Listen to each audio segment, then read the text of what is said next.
ជំរាបសួរលោកគ្រូអញ្ចឹងសម្រាប់ video record មួយហ្នឹងខ្ញុំនឹងធ្វើការ record វីដេអូពី comment ក៏ដូចជា operator របស់ Linux នៅក្នុងលំហាត់ដែលលោកគ្រូបានឲ្យវីដេអូនៅ comment មួយហ្នឹងថាតើវាមានតួនាទីបែបម៉េចហើយ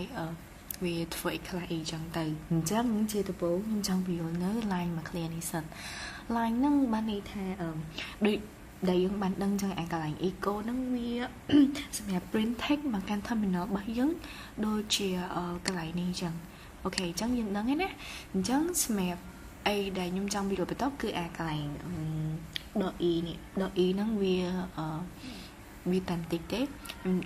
បៀបថាវា allow special character ដូចជា /n នេះចឹងហើយ /n ហ្នឹងមានតួនាទីសម្រាប់បង្កើត new line yes ហើយបន្ទាប់មកខ្ញុំចង់បញ្យល់នៅជាមួយ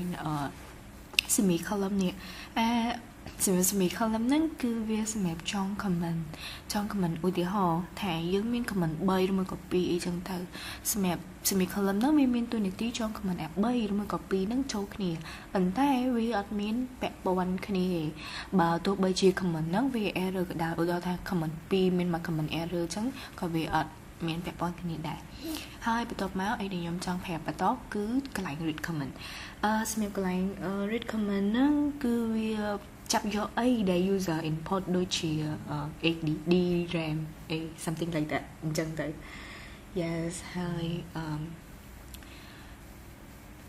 មុននឹងខ្ញុំពីលក្ខខណ្ឌឬមួយក៏ comment ផ្សេងខ្ញុំចង់វាមួយតើតទៅនឹង operator របស់វាសិនអញ្ចឹងអីដែលខ្ញុំចង់បញ្យល់ដំបូងគឺសញ្ញានឹង2ដងហ្នឹងថាវាបានន័យថាម៉េចកន្លែងសញ្ញានឹង2ដងហ្នឹងវាបានន័យថាcomment ទី1ដំណើរលុះត្រាតែ comment ទី1ដំណើរការទៅ comment ទី2ដំណើរការបើសិនជា comment ទី1អត់ដំណើរការទេ comment ទី2ហ្នឹងក៏វាអត់ដំណើរការដែរហើយមួយទៀត operator vertical bar 2ដងឬមួយក៏ double vertical bar អីហ្នឹងអញ្ចឹងថាអាហ្នឹងវាបានន័យថាម៉េចវាបានន័យថាបើសិនជាយើង run comment ទី1 success comment ទី2វាអត់ដំណើរការទោះបីជាវាត្រូវក៏ដោយហើយវាផ្ទុយមកវិញឧទាហរណ៍ថា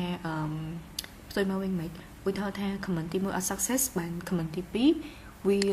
ដំណើរការហ្នឹងឯងរបៀបអញ្ចឹងហើយអីដែលខ្ញុំចង់បញ្យល់បន្តតកតងទៅនឹងsquare bracket yes square bracket សម្រាប់ check value user input ហើយក៏វាជា comparison ការ compare គ្នាកន្លែងហ្នឹងវា compare ដូចម៉េចកន្លែង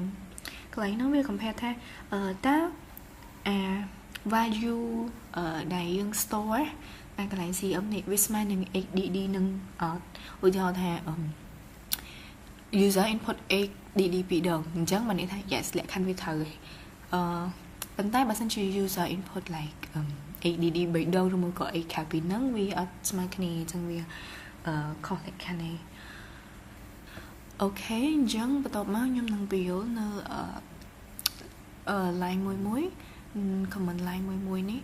អញ្ចឹងដូចដែលយើងដឹងអញ្ចឹងខ្ញុំនិយាយខាងលើនឹងថាអីគេ vertical bar 2ដងហ្នឹងបើសិនជា comment ទី1 success comment ទី2អត្តនាការអញ្ចឹងយើងអាចនិយាយបានមួយទៀតថាចាបើសិនជាcomment នេះ fail វានឹង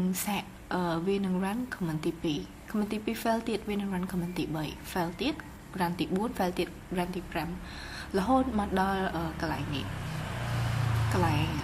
comment not found នេះអញ្ចឹងតិចទៀតខ្ញុំនឹងសាកឲ្យអ្នកទាំងគ្នាមើល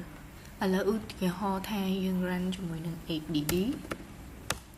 អញ្ចឹងឃើញវាដំណើរការតាម comment នឹងវា show ជាមួយនឹង hard disk របស់យើងឥឡូវយើងមក test ជាមួយនឹង comment យើងមក test ជាមួយនឹង RAM វា show RAM test ជាមួយនឹង IP អីចឹងទៅដែលយើងបានដាក់ខាងលើហ្នឹងឥឡូវយើងមកសាកជាមួយនឹង comment ដែរថាអត់ត្រូវជាមួយនឹងលក្ខខណ្ឌខាងលើហ្នឹងទាំងអស់អញ្ចឹងវានឹងចេញពាក្យថា comment not found ដែលយើងបានសរសេរនៅខាងលើហ្នឹងអូខេចង់សម្រាប់វីដេអូយើងមានតែប៉ុណ្្នឹងទេ